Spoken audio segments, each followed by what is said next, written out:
if I lay down and I play dead and I stay dead, maybe you'll get sick of being the monster out of my head, under my bed. Think you're something out of my Oke, kembali lagi di So Jadi Pandit. Kali ini gue akan bahas tentang, bukan tentang transfer, tetapi tentang pramusim, tentang pertandingan persahabatan yang dijalankan ya oleh semua tim. Ya, semua tim tentu saja seperti biasa setelah liga bergulir dan sebelum liga baru bergulir, biasanya melakukan laga persahabatan untuk pertama tentu saja untuk mengembalikan stamina, mengembalikan match fitness, karena habis dapat libur sebulan lebih, mereka tentu saja butuh beradaptasi lagi ya, terutama dari sisi stamina. Itu yang terpenting, dan juga kedua untuk tentu saja memantapkan strategi, mencoba-coba bereksperimen terhadap strategi-strategi yang mungkin pelatih ingin terapkan di musim selanjutnya. Dan juga ketiga, proses misalkan pelatih baru, pemain baru. Nah, itu proses adaptasi lagi. Ya, jadi cukup banyak hal-hal yang membuat laga pre-season ini sangat penting dilakukan oleh terutama tim-tim besar sebelum liga itu bergulir ya. Dan memang kita lihat sudah sangat banyak ada yang tur ke Australia, Amerika, Jepang, bahkan Korea ya. Spurs kemarin ke Korea. Jadi ya memang itu dia upaya-upaya yang dilakukan ya. Seperti kita tahu dulu itu ada International Champions Cup, ICC ya. Itu biasanya turnamen pramusim resmi lah, bukan resmi ya, maksudnya yang memang sudah bertahun-tahun. Itu dulu ada seperti itu, dan mungkin kali ini nggak ada ya, gue nggak tahu kabarnya seperti apa. Yang jelas mereka sudah melakukan tur-tur sendiri. Dan gue mau bahas salah satu tim yang memang gue pantau terus di preseason ini, karena memang kita lihat ini tim menurut gue sangat menarik menunggu aksinya musim ini, yaitu Manchester United ya.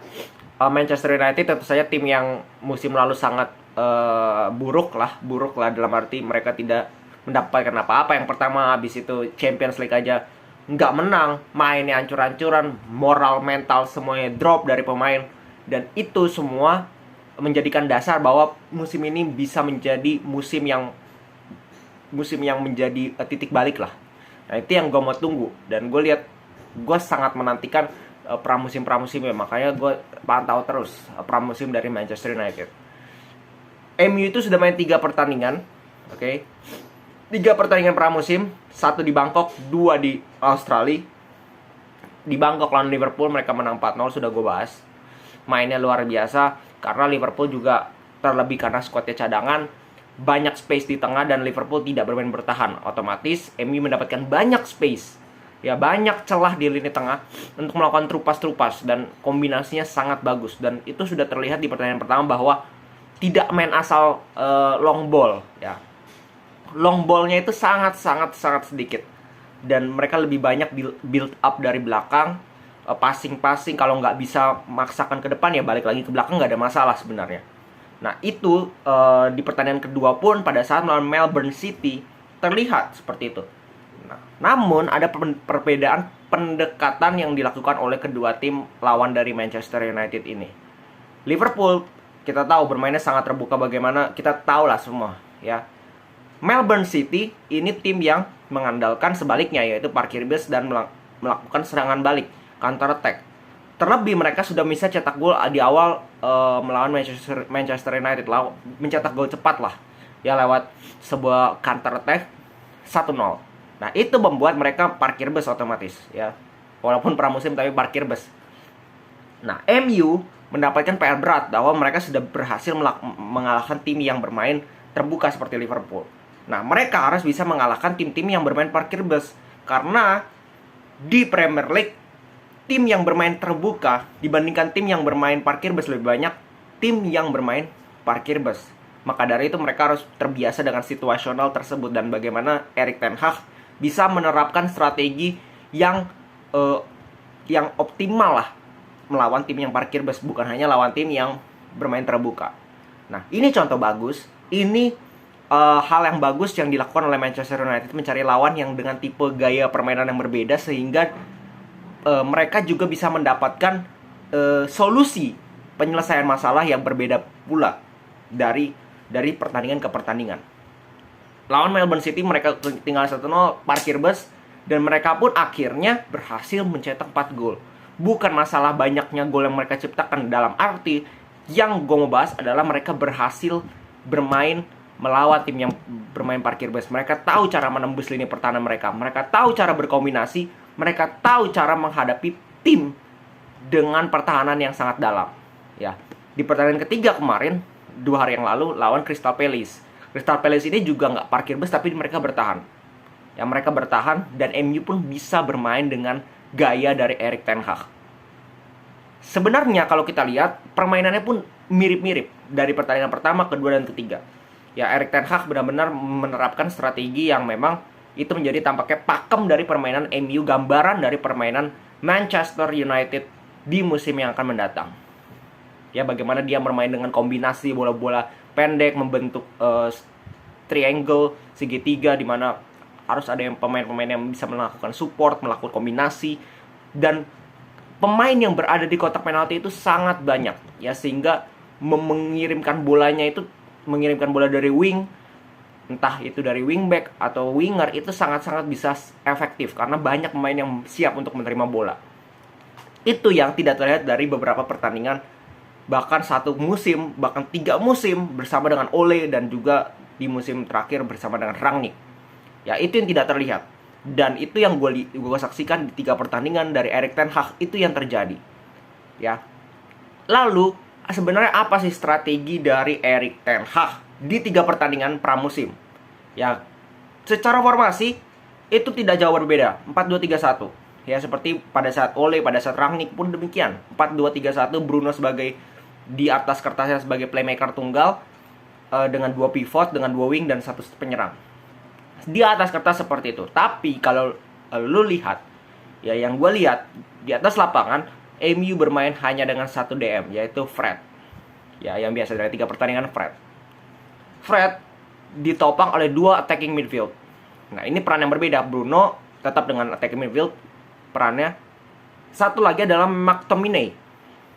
Ini perannya juga diberikan menjadi attacking midfielder, di mana dia harus membantu serangan juga, dia harus lebih banyak berkutat di lini pertahanan dari lawan, di kotak penalti lawan.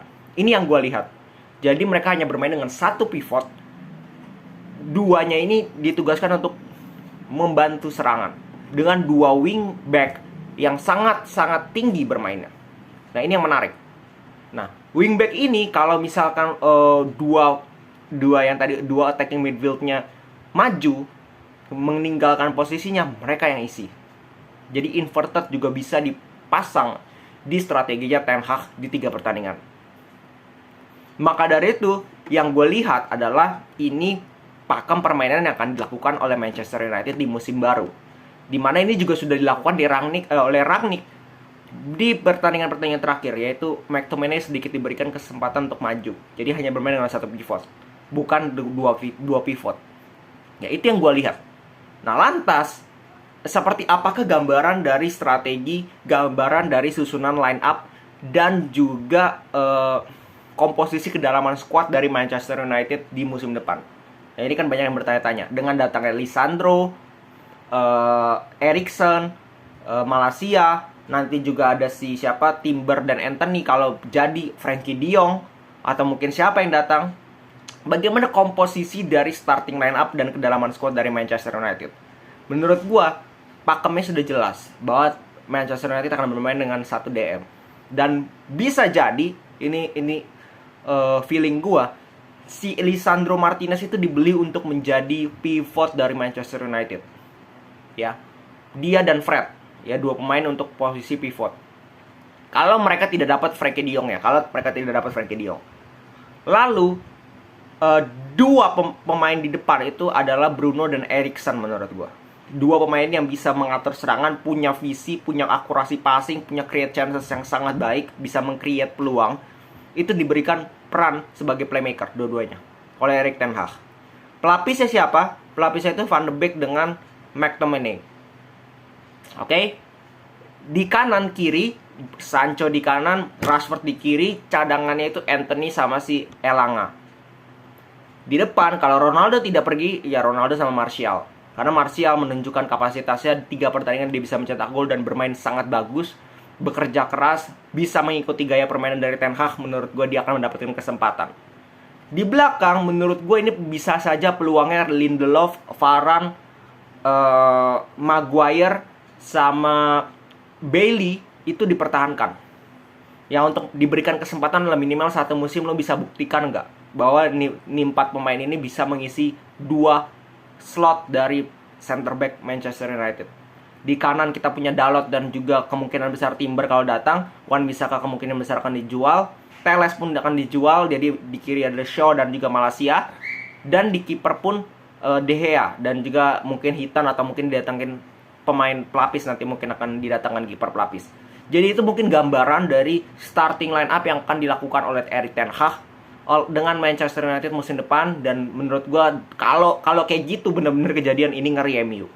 MU benar-benar punya peluang, bahkan bukan hanya bersaing untuk 4 besar, bersaing untuk 2 besar maupun juara. MU bisa melakukan itu kalau kejadian starting line up dan kedalamannya seperti itu, dan juga semuanya berjalan lancar, bahwa pemain-pemain tidak ada yang kena kasus kayak kemarin dan masalah-masalah ruang ganti seperti kemarin. Mereka menjalankan apa yang dilakukan oleh Erik ten Hag, mereka menjalankan apa yang diinstruksikan dengan baik dan sesuai dengan keinginan Erik ten Hag.